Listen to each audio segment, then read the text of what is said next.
स्वागत है। मैं हूं आपके साथ गरिमा वाजपेयी। खबरों में आगे बढ़ेंगे उससे पहले एक नजर आज की हेडलाइंस पर डालते हैं।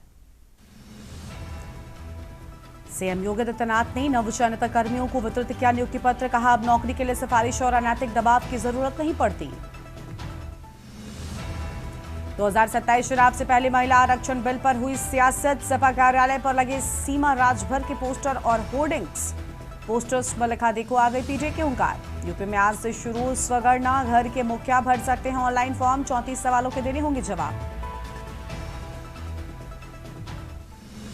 हमीरपुर में नाविक की लापरवाही से फटी नाव। कुल 9 लोग थे नाव पर सवार। 3 सुरक्षित बाहर निकाले, 6 की तलाश जारी। गाजियाबाद सीतापुर बुड़वल के बीच बिछेंगी तीसरी व चौथी रेल लाइन।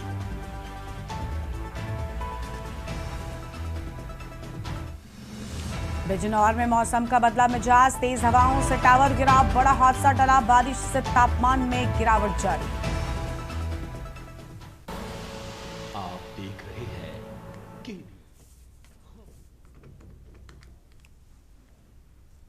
रुक करते हैं खबरों की ओर। लखनऊ से खबर है, 2027 चुनाव से पहले महिला आरक्षण बिल पर सियासत। सपा कार्यालय पर लगे सीमा राजभर के पोस्टर और होर्डिंग। पोस्टर में लिखा, देखो आ गई पीजे के हुंकार। पोस्टर में उभारा गया नारी बल का मुद्दा। महिला वोट बैंक को साधने में जुटी समाजवादी पार्टी। पीडीए रणनीति के जरिए सपा का महिला शक्ति पर फोकस। बड़ी जानकारी आपको हम बता रहे हैं। पोस्टर में उभारा गया नारी बल का मुद्दा। अहम जानकारी आपको हम बता दें। पोस्टर में लिखा, देखो आ गई पीडीए की हुंकार।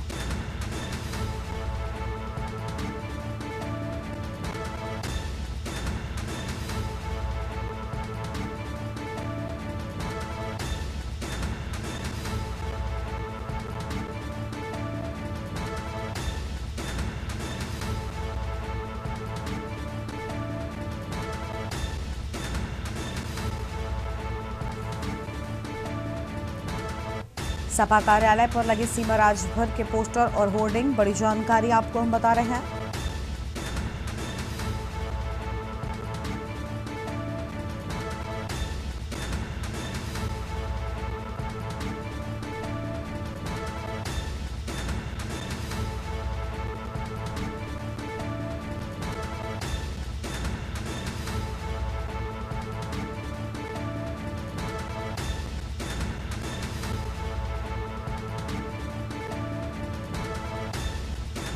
बड़ी जानकारी आपको हम बता रहे हैं। पीडीए रणनीति के जरिए सपा का महिला शक्ति पर फोकस। अहम जानकारी आपको हम बता दें।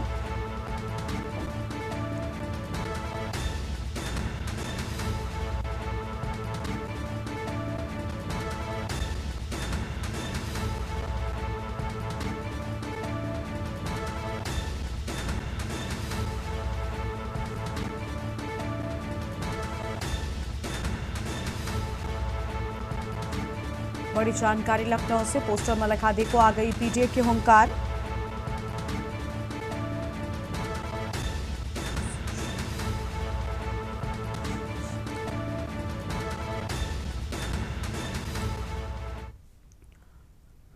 अगली खबर का रुख कर लेते हैं। अगली बड़ी जानकारी आपको हमीरपुर से बताते हैं, जहां नदी में नाव पलटने से 6 लोगों के डूबने का मामला सामने आया है। इस हादसे में अब तक एक महिला ब्रजरानी के बाद 14 वर्षीय किशोरी अर्चना का शव बरामद कर लिया गया है। घटना के बाद से एनडीआरएफ, एसडीआरएफ और फ्लड पीएसी की टीमें लगातार रेस्क्यू अभियान चला रही हैं। गोताखोर भी सर्च ऑपरेशन में जुटे हुए हैं। अभी भी 4 बच्चे लापता हैं, जिनकी उम्र 5 से 15 साल के बीच बताई जाती है। तेज बारिश के कारण बचाव कार्य में लगातार दिक्कतें आ रही हैं। प्रशासन की ओर से जिलाधिकारी और पुलिस अधीक्षक लगातार राहत और बचाव कार्य की निगरानी कर रहे हैं। यह हादसा कुरारा थाना क्षेत्र के कुतुपुर पटिया में हुआ है, जहां कल 9 लोगों को नदी पार कराते समय नाव पलट गई थी।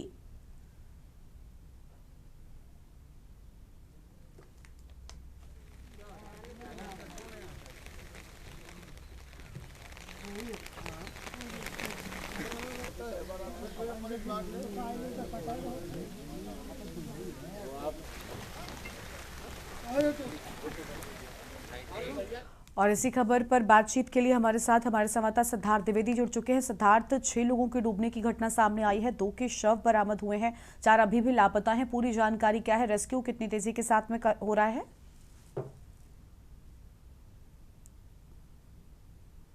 हादसा है देर शाम बुधवार की हुआ, जब एक परिवार नाव की सवारी करता हुआ नदी के दूसरी तरफ ककड़ी और खीरा खाने गया हुआ था। जिस दौरान वापस आते समय लगभग शाम के 6 बजे जो नाव है वो किसी कारणवश यमुना नदी में डूब जाती है।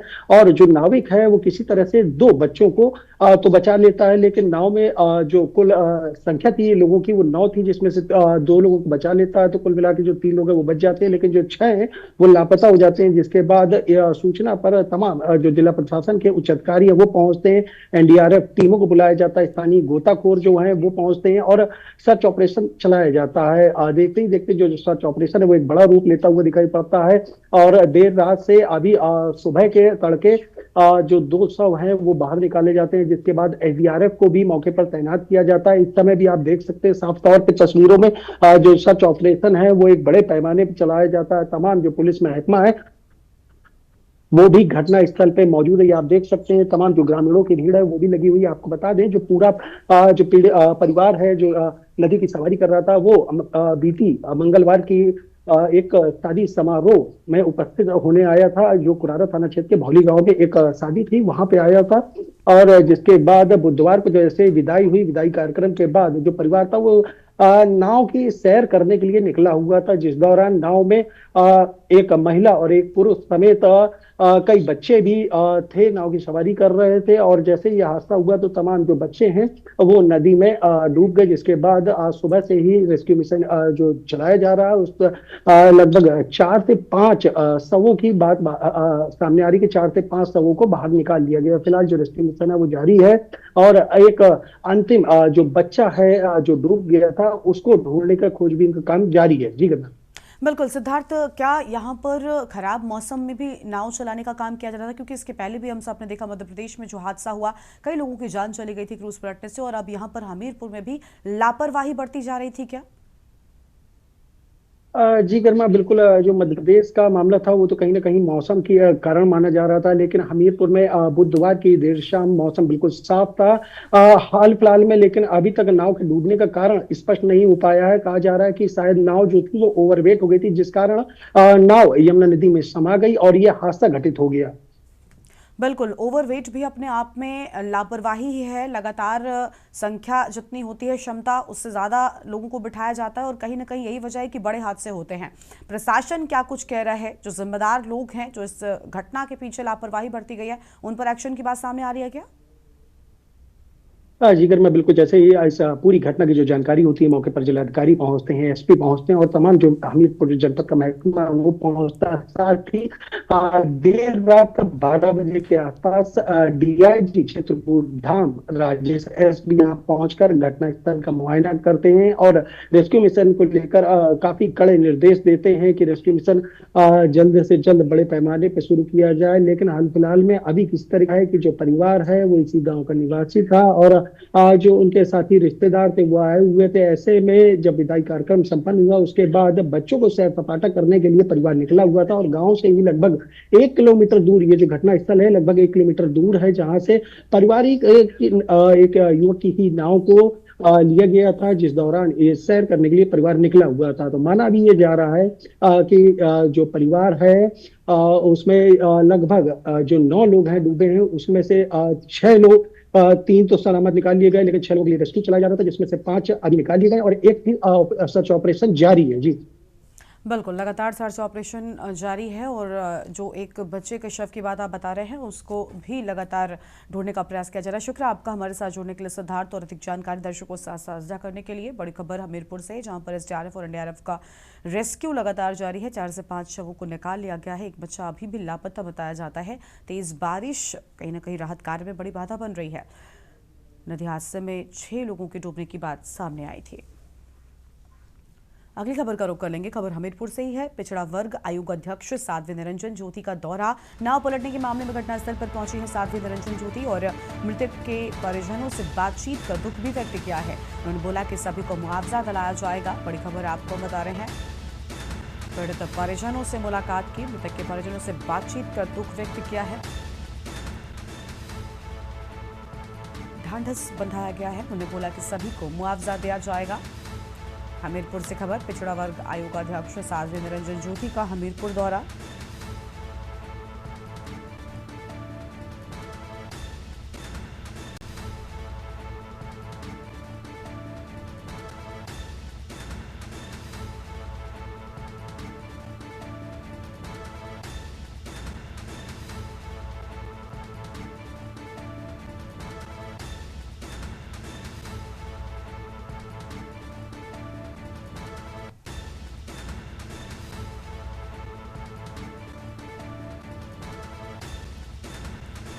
हमीरपुर से खबर, मृतक के परिजनों से बातचीत कर दुख व्यक्त किया है, ढांढस बंधाया है।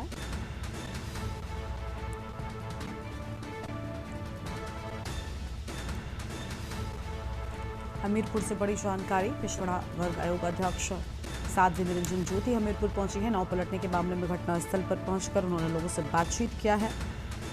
मृतकों के परिजनों से बातचीत कर उन्हें ढांढस बंधाया।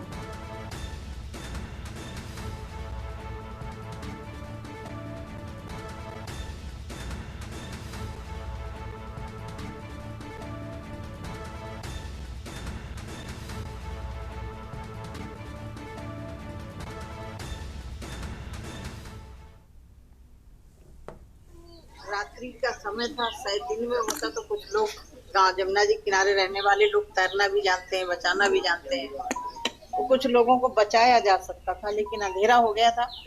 उसके बावजूद भी 3 लोगों को बचाया भी है और यहाँ एनडीआरएफ की टीम, पूरा प्रशासन खड़ा हुआ है। 3 डेड बॉडी अभी नहीं मिली हैं, उनको ढूंढने का पूरा प्रयास जारी है। मैं ईश्वर से प्रार्थना करती हूँ जिन परिवारों में घटना घटी है उनको इस दुख की घड़ी में दुख सहन करने की क्षमता दे।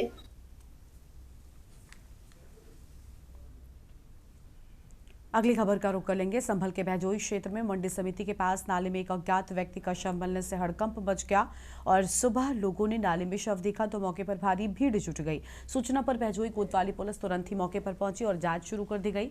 कुछ ही देर में फॉरेंसिक की टीम ने भी घटनास्थल पर पहुंचकर साक्ष्य एकत्र किए। स्थानीय लोगों के अनुसार आशंका है कि व्यक्ति नशे की हालत में रहा होगा और बारिश के दौरान नाले में गिर गया होगा। वहीं कुछ लोग ये भी कह रहे हैं कि मृतक क्षेत्र का नहीं लगता क्योंकि अब तक उसकी पहचान नहीं हो सकी है। पुलिस ने शव को कब्जे में लेकर पोस्टमार्टम के लिए भेज दिया है। फॉरेंसिक टीम भी जरूरी नमूने जुटाकर जांच कर रही है। पुलिस आसपास के क्षेत्रों में मृतक की पहचान कराने का प्रयास कर रही है। अधिकारियों के अनुसार पोस्टमार्टम रिपोर्ट आने के बाद ही मौत के सही कारणों का पता चल सकेगा।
बिजनौर जिले में देर रात मौसम का मिजाज बदल गया। तेज हवाओं और बारिश के चलते तापमान में गिरावट दर्ज की गई। तेज हवा के चलते सेंट मैरी चौराहे पर लगा एक टावर पलट सहित गिर गया।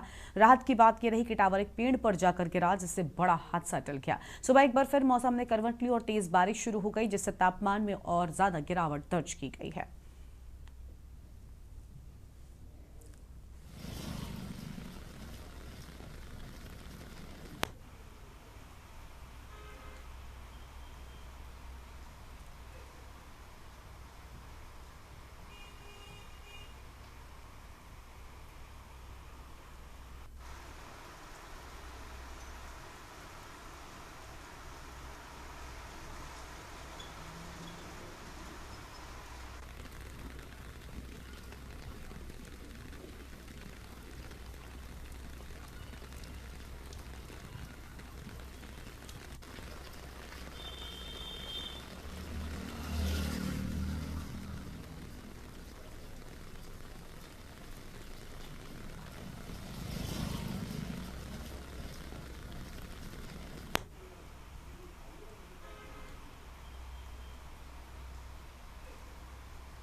बरेली में संगम नाम से शराब ब्रांड लॉन्च किए जाने पर विवाद तेज हो गया है। इस मामले को लेकर धार्मिक संगठनों और संत समाज ने कड़ी आपत्ति जताई है। धर्मगुरु पंडित सुशील पाठक ने कहा कि पवित्र तीर्थ के नाम को शराब से जोड़ना आस्था का अपमान है। उन्होंने इसे सनातन धर्म को बदनाम करने की साजिश बताया और सरकार से तुरंत ही हस्तक्षेप व कानूनी कार्रवाई की मांग की है। संगम पीठाधीश्वर शांडिला महाराज ने भी इस फैसले का विरोध दर्ज कराया है। संत समाज ने एकजुट होकर आंदोलन की चेतावनी दी है। धार्मिक संगठनों ने कहा कि अगर ब्रांड का नाम वापस नहीं लिया गया तो विरोध और तेज किया जाएगा। फिलहाल ये मामला प्रयागराज में चर्चा का विषय बना हुआ है।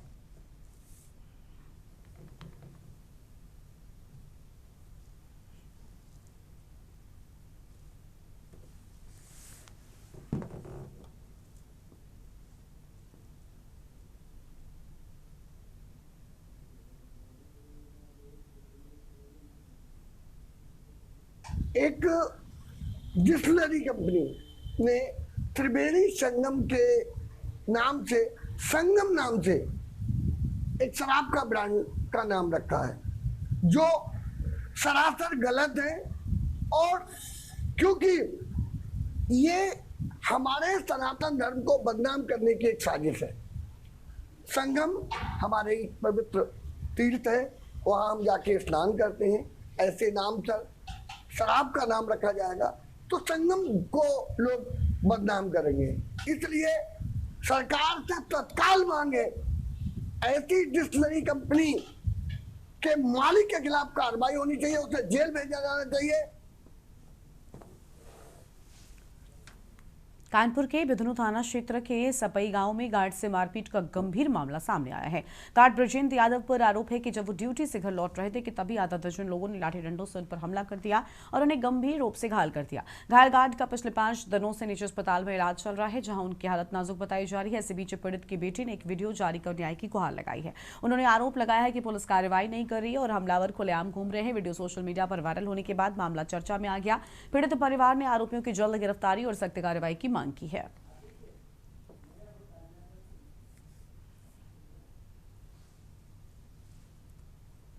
से मारा। मैंने थाने चौकी पर रिपोर्ट वगैरह करी, लेकिन कोई कार्रवाई नहीं हुई। मेरा निवेदन है कृपया मेरी मदद करें। मेरे पिताजी को बहुत बेरहमी से मारा।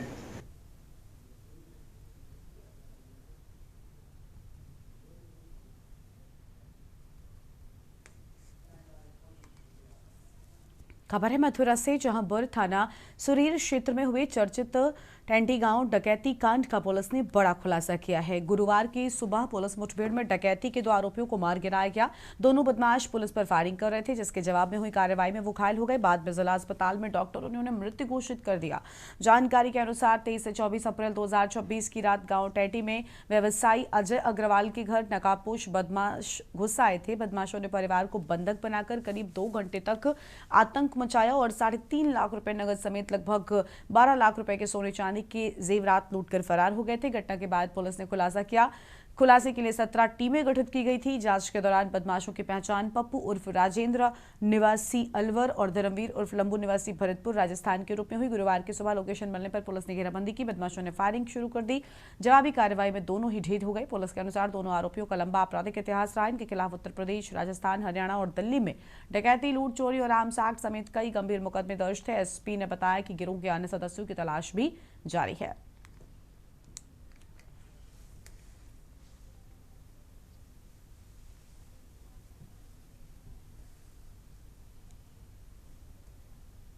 थाना सुरीर में अभी से कुछ दिन पूर्व एक डकैती की घटना हुई थी, जिसमें कि रात्रि में कुछ लोग घर में अंदर घुसे और जो निवासीगण थे उनको बंधक बना करके कुछ रुपए और सामान लेकर चले गए थे। इस घटना के संबंध में सुसंगत धाराओं पर मुकदमा पंजीकृत किया गया था तथा इस घटना के अनावरण के लिए कई टीमों का गठन किया गया था। कल रात्रि और आज प्रातः के मध्य ये एक क्रेडिबल इनपुट मिला था कि जो घटना में संलिप्त बदमाश हैं उनका मूवमेंट हुआ है। उनको जब एप्रीहेंड करने की कोशिश की गई तो उनके द्वारा जो हमारी टीमें थी उन पर फायरिंग की गई। समाजवादी पार्टी के वरिष्ठ नेता नसीमुद्दीन सिद्दीकी आज बरेली के दौरे पर रहेंगे। जानकारी की माने तो वो शाम करीब 4 बजे बरेली पहुंचेंगे और उसके बाद शाम लगभग 5 बजे से वो पार्टी कार्यालय पर प्रेस कॉन्फ्रेंस करेंगे। इस दौरान वो कार्यकर्ताओं से भी मुलाकात कर सकते हैं और चुनावी तैयारियों को लेकर बैठक करने की संभावना है।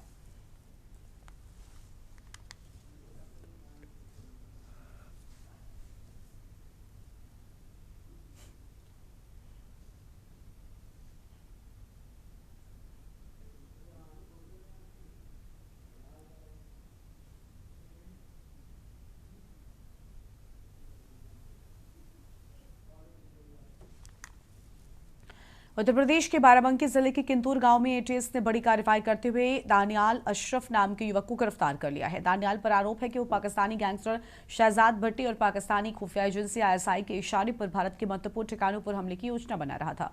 एटीएस के सूत्रों की माने तो दानियाल लगातार सीमा पर बैठे आकाओं के संपर्क में था। वो सोशल मीडिया और अन्य मैसेजिंग एप्स के जरिए संवेदनशील जानकारियां साझा कर रहा था। उसकी गिरफ्तारी के बाद स्थानीय पुलिस अलर्ट मोड पर है और सुरक्षा व्यवस्था कड़ी कर दी गई है। वहीं गिरफ्तारी के बाद दानियाल के माता पिता ने एटीएस की कार्यप्रणाली पर गंभीर सवाल खड़े किए। परिजनों का कहना है पुलिस उसे किसी और मामले के बहाने घर से लेकर गई थी। बता दें कि दानियाल का बड़ा भाई कुमाल अंसारी पिछले 1.5 साल से ओमान में रहकर काम कर रहा था। परिजनों का दावा है उनका बेटा निर्दोष है, उसे सोची समझी साजिश के तहत फंसाया जा रहा है।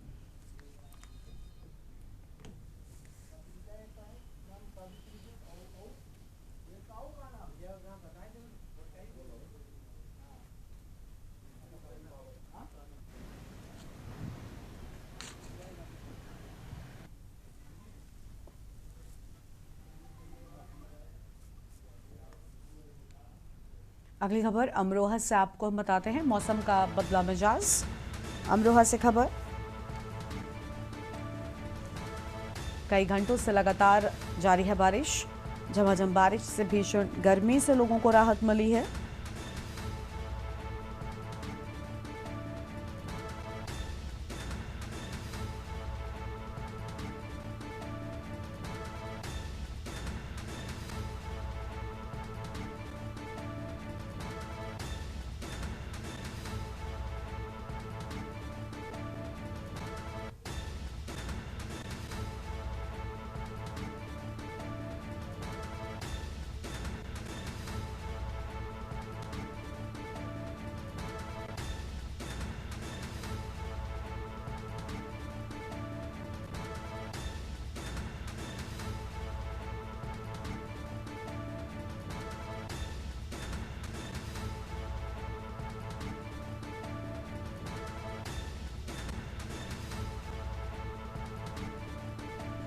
मौसम सुहाना होते ही सड़कों पर निकले लोग। किसानों के लिए बारिश बनी राहत और मुसीबत।